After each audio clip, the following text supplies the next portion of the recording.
তুই করতে মানা করবি, মানা করলেও টাকা খাবে, না করলেও টাকা খাবে। ওই দিন এসেই যাক কিন্তু ওই সময় সময় না গরু কিনে নিয়ে যাবো। না না, গরুর গোস্ত কি তুমি 750 টাকা কম বেচছো নাকি? বেশি কয় টাকা কম বেচছো? 700 বেশি খদ্দের বুঝতে পারলি। আচ্ছা আচ্ছা, তো খদ্দের মাইকিন চলবে, মাইকিন চলবে 700 টাকা কেজি। আমার নানা এসে মোষ পাবে না, গরু নিয়ে বাড়ি যা। গরুর গোস্ত তালি দাম, আমার নানা দাম ধরছে গরুর গোস্ত হলো 750 টাকা। আর যারা মন মন নেবে টাকার জন্য আমার নানা পেয়েছে 700 টাকা কেজি।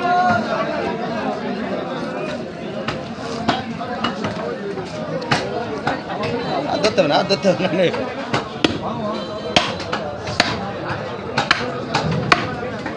না না, ললার মধ্যে মনে আছে ক্যালসিয়ামে ভরা। ওনার মধ্যে মাল বুঝায়।